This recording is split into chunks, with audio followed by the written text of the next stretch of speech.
Halo teman-teman semua, kembali lagi bersama saya Jordan di channel iFixit. Di video kali ini kita bakal ngomongin soal Apple Event 8 September kemarin. Ya bisa dibilang udah agak telat ya, itu dikarenakan saya dan kru-kru yang lain itu lagi ada acara. Jadi aku rasa itu gak jadi masalah yang besar. Dan sekarang kita akan bahas kira-kira apa updatean terbaru yang ada di Apple Event 8 September kemarin. Tapi guys, sebelum kita masuk ke dalam inti video, kita intro dulu. iFixit, we can fix it. Oke, langsung aja kita akan meringkas apa aja yang terbaru di Apple Event 8 September kemarin. Jadi ada 3 line up produk yang akan di launching, yaitu ada di Apple Watch Series, kemudian ada di AirPods Second Generation, dan ada di iPhone 14 Series.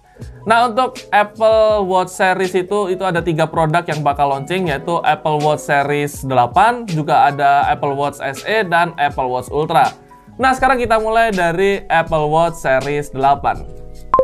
Apple Watch Series 8. Dari segi bentuk sih sebenarnya hampir mirip dengan series sebelumnya, yaitu Apple Watch Series 7. Akan tetapi ada 2 fitur sih yang paling dilirik di Apple Watch Series 8 ini, yaitu fitur pendeteksi suhu dan juga fitur crash detection. Nah, untuk fitur crash detection ini adalah fitur yang bisa mendeteksi kondisi kecelakaan seperti di dalam mobil atau di motor. Nah, itu akan secara otomatis memanggil bantuan ke daerah kalian. Nah, tahu nggak sih kalau fitur ini sebenarnya adalah salah satu fitur juga yang Apple sendiri nggak pengen kalian pakai. Kemudian untuk warna yang disediakan itu ada 4 warna, yaitu ada Midnight, ada Starlight, ada Silver, dan juga ada Product Red. Nah, untuk baterainya sendiri itu ketika kalian sekali ngecas itu baterainya akan bertahan 18 jam. Akan tetapi kalau kalian mengaktifkan salah satu fitur yaitu Power Mode, itu kalian akan bisa bertahan di 36 jam. Jadi 2 kali lipat ketika kalian pakai fitur ini. Kemudian untuk harganya sendiri itu ada di $399 itu untuk yang GPS. Kemudian untuk yang seluler itu harganya ada di $499. Apple Watch SE. Apple Watch SE ini adalah kayak versi kecil atau versi light-nya Apple Watch Series 8. Jadi dari segi fitur pun itu sebenarnya beberapa ada yang mirip ya, kayak crash detection itu juga udah ada di Apple Watch SE. Cuman ada juga beberapa fitur yang nggak ada di Apple Watch SE ini. Kayak fitur pendeteksi suhu tubuh itu nggak ada di Apple Watch Series SE ini. Kemudian dari warna juga Apple Watch Series SE ini itu ada 3 warna, yaitu ada Midnight, ada Silver, dan juga ada Starlight. Jadi hampir mirip kayak Apple Watch Series 8, itu dari segi warna juga ada, cuman produk red-nya itu nggak ada untuk Apple Watch Series SE ini. Kemudian untuk chipset juga sama kayak Apple Watch Series 8. Tapi untuk harganya itu adalah setengahnya dari Apple Watch Series SE. Karena tadi udah aku jelasin ya, kalau Apple Watch Series SE ini adalah versi light atau versi kecilnya dari Apple Watch Series 8. Harganya sendiri yang GPS model itu cuma $249. Nah, untuk yang versi selulernya itu cuma di $299. Jadi bagi kalian nih yang pengen punya Apple Watch Series 8 tapi budgetnya kecil, kalian bisa beli Apple Watch Series SE ini. Karena harganya itu bener-bener setengahnya dari Apple Watch Series 8. Apple Watch Ultra. Apple Watch Ultra ini adalah versi terbaik dari semua series Apple Watch.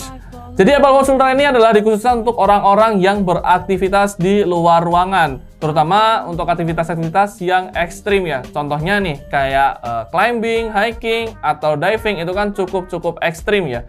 Nah, Apple Watch Ultra ini adalah salah satu solusi bagi kalian yang suka beraktivitas di luar ruangan.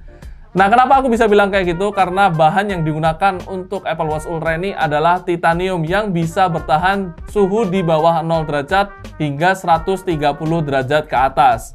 Nggak cuman itu, setiap bands atau ikatan yang ada di Apple Watch itu juga memiliki fungsinya sendiri-sendiri. Semisal kalian suka diving, itu ada bands-nya sendiri. Kalau kalian suka climbing, itu ada bands-nya sendiri. Dan bagi kalian yang suka hiking, itu juga ada bands-nya sendiri-sendiri. Fungsinya ketika kalian pakai bands itu agar tidak lepas ketika kalian sedang beraktivitas yang cukup ekstrim atau berolahraga ya yang cukup ekstrim.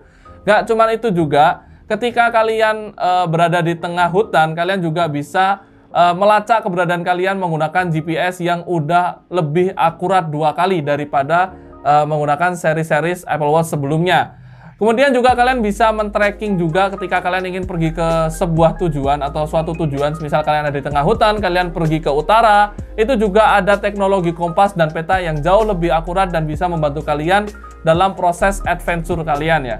Kemudian nggak cuman itu juga ya, untuk water resistance, misal kalian sedang diving, itu kalian nggak perlu khawatir karena water resistance-nya itu juga cukup tinggi. Jadi Apple Watch kalian nggak bakal error ketika kalian berada di dalam kedalaman laut. Kemudian di bagian mic juga ada 3 mic yang sudah tertanam di Apple Watch Ultra ini. Jadi semisal kalian berada di tengah badai, kemudian kalian butuh bantuan, kalian bisa call semisal 911 atau 112. Nah, kalian nggak perlu khawatir suara kalian itu nggak kedengeran karena tertutup suara badai yang begitu keras. Karena mic-nya ada 3, jadi suara kalian itu pasti tetap kedengeran. Kemudian dari segi baterai, karena kalau misal kalian itu punya aktivitas yang ekstrim, pasti kalian jarang banget untuk ngecas Apple Watch kalian. Nah, dari segi baterainya itu juga cukup tinggi, bisa bertahan berhari-hari juga. Kalau misal kalian aktifin low power, itu bisa bertahan hingga 60 jam. Jadi bisa bertahan sekitar 3 harian. Dan untuk harganya sendiri, ini bener-bener termasuk Apple Watch yang termahal ya, di harga $799. Jadi kalau dikonversikan ke rupiah itu sekitar 11 sampai 15 juta. Jadi Apple Watch Series Ultra ini emang cocok banget untuk kalian yang suka beraktivitas di luar ruangan. Apalagi untuk kalian yang suka olahraga ekstrim seperti diving, climbing, atau juga hiking. Oke, lanjut kita ke line up yang kedua, yaitu AirPods Pro Second Generation. AirPods Pro Second Generation ini udah menggunakan chipset yang paling baru, yaitu chipset H2. Nah, dengan chipset H2 ini, adaptive transparency dan juga noise cancelling itu 2 kali jauh lebih baik daripada seri-seri AirPods sebelumnya. Kemudian ada juga fitur share audio. Nah, share audio ini jadi ketika kita sedang mendengarkan musik dan teman kita pengen dengerin musik yang sama kayak yang kita dengerin, kita bisa pakai fitur ini dengan satu device aja. Misal kita sedang menggunakan device iPhone. Kemudian juga ada satu fitur speaker namanya. Nah, fitur speaker ini sebenarnya nyambung sama fitur Find My. Jadi ketika kita membuka aplikasi Find My, secara otomatis speaker yang ada pada AirPods tersebut akan menyala dan kita bisa melacak keberadaan AirPods kita itu ada di mana. Kemudian juga ada fitur touch control. Nah, touch control ini adalah untuk mengontrol volume yang ada pada AirPods kita dengan cara kita menyentuh bagian dari AirPods tersebut. Kemudian juga di bagian baterai, AirPods ini kalau misal kita gunakan secara terus-menerus itu bisa bertahan kurang lebih 6 jam. Tapi kalau misal kita lagi tidak menggunakan, itu bisa bertahan kurang lebih sekitar 60 jam. Kemudian dari segi charging, dia itu kalau semisal kita nggak punya charger AirPods, kita bisa menggunakan charger Apple Watch. Kemudian juga si AirPods ini juga udah support layar, jadi semisal kalian itu pengen ngalungin AirPods kalian biar gak jatuh atau hilang, kalian bisa pakai layar untuk membackup, untuk mengkalungkan AirPods kalian supaya AirPods kalian itu nggak hilang. Dan untuk dari segi harga, AirPods Pro Second Generation ini termasuk dalam kategori yang murah ya, karena harganya itu cuma $249 aja. Tapi kalau dikonversikan ke rupiah itu estimasinya sekitar 3 jutaan atau 4 jutaan aja. Oke, kita lanjut ke line up yang ketiga, yaitu iPhone 14 series. Nah, untuk iPhone 14 series ini bakal launching 4 produk sekaligus, yaitu iPhone 14, iPhone 14 Plus, iPhone 14 Pro, dan iPhone 14 Pro Max. Nah, di sini saya akan bagi jadi dua aja, karena dua kategori aja, karena dua kategori ini bisa dibilang mirip-mirip kayak iPhone 14 dan iPhone 14 Plus itu kita jadiin satu kategori karena mirip. Kemudian iPhone 14 Pro dan iPhone 14 Pro Max itu juga kita jadiin satu kategori karena mirip. Oke, sekarang kita mulai dari iPhone 14 dan iPhone 14 Plus. Nah, untuk iPhone 14 dan iPhone 14 Plus ini menggunakan chipset A15 Bionic. Kemudian dari segi bentuk sih sebenarnya nggak begitu jauh beda ya sama seri sebelumnya, yaitu iPhone 13. Ya mungkin 80-90% masih mirip. Cuman di segi kameranya itu jauh lebih baik di iPhone 14. Dia udah support low light juga, dan bagian pixel warna itu juga jauh lebih baik di iPhone 14 daripada di iPhone 13. Kemudian di iPhone 14 ini juga udah support sama salah satu fitur untuk video ya. Salah satu fitur namanya itu adalah Action Mode. Nah, di fitur Action Mode ini ketika kita sedang merekam video, itu stabilizernya itu jauh lebih baik, bahkan sangat baik sekali ketika kita menggunakan fitur action mode untuk merekam video. Semisal kita lagi ngerekam video sambil lari-lari atau sedang ada di motor atau di mobil yang kondisinya itu pasti bergetar. Nah, fitur ini akan aktif dan ketika fitur ini aktif dia akan menstabilkan semua hasil videonya. Jadi seolah-olah kita pakai gimbal untuk HP atau gimbal untuk kamera. Nah, tahu nggak sih kalau fitur ini sebenarnya mungkin agak niru ya, atau mungkin nyomot dari salah satu fitur yang ada pada GoPro. Nah, kemudian nggak cuman itu, nggak cuman di bagian kamera, kemudian di bagian baterai pun itu juga udah jauh lebih besar ya. Untuk iPhone 14 dan 14 Plus itu udah jauh lebih besar daripada seri sebelumnya, yaitu iPhone 13. Kemudian ada beberapa fitur baru nih yang hanya ada pada series iPhone 14, yaitu fitur SOS via satelit dan juga crash detection. Untuk crash detection itu udah aku jelasin tadi di Apple Watch. Nah, untuk SOS via satelit itu semisal kalian sedang berada di tengah gurun atau berada di tengah hutan yang kalian butuh bantuan, kalian bisa mengaktifkan fitur ini. Nanti SOS akan dikirim via satelit dan bantuan akan datang ke tempat kalian. Untuk harganya sendiri itu iPhone 14 di harga $799, kisaran 11 jutaan. Nah, untuk iPhone series 14 Plus itu harganya kisaran $899, atau kalau kita konversikan ke rupiah itu harganya kurang lebih 13 jutaan. Oke, lanjut kita ke kategori yang kedua, yaitu untuk series iPhone 14 Pro dan iPhone 14 Pro Max. Kalau kalian lihat dari sekilas ya, itu pasti udah kelihatan banget kalau iPhone 14 Pro dan 14 Pro Max ini udah jauh banget berbeda dari iPhone series sebelumnya. Ya, pasti kalian melihat perbedaannya, yaitu ada di bagian notch yang udah diganti jadi tompel, yang namanya itu adalah Dynamic Island. Tapi masalah Dynamic Island ini bakal kita bahas nanti. Kita mulai dari chipset yang ada pada iPhone 14 Pro dan Pro Max ini. Chipset yang digunakan adalah menggunakan chipset A16 Bionic. Jadi dengan chipset tersebut, bagian kameranya itu juga udah di-upgrade jadi 48 megapiksel. Nah, waktu kita foto itu bakal jauh lebih baik karena dengan chipset A16 dan kamera 48 megapiksel, hasil foto yang dihasilkan itu 4 kali jauh lebih baik daripada iPhone series sebelumnya. Mulai dari detail, kemudian dari pixel warna dan segala macam itu 4 kali jauh lebih baik daripada iPhone series sebelumnya. Kemudian juga dari segi kamera yang bagian video itu juga sama dengan iPhone series 14 tadi, udah support sama action mode. Jadi berasa iPhone kalian kalau lagi ngerekam video itu kayak pakai gimbal. Kemudian untuk fitur-fitur yang lain yang menarik sih ada di bagian SOS via satelit. Nah, untuk SOS via satelit ini, jadi ketika kita berada di tengah gurun atau di tengah hutan dan butuh bantuan, kalian bisa mengaktifkan fitur SOS via satelit ini. Jadi nanti SOS akan dikirimkan di satelit dan bantuan akan datang ke tempat kalian berada. Kemudian juga ada fitur crash detection, ini juga sama kayak Apple Watch yang tadi udah aku jelasin. Kemudian sekarang kita akan bahas yang paling menarik nih, yaitu bagian Dynamic Island. Lah, Dynamic Island ini fungsinya itu adalah untuk menyimpan, atau fungsinya itu untuk menganimasikan notifikasi dan juga aktivitas-aktivitas yang sedang kita jalankan. Contohnya nih, semisal nih kalian lagi dengerin musik, kemudian kalian ingin meminimize musik tersebut, kalian bisa langsung tarik ke Dynamic Island.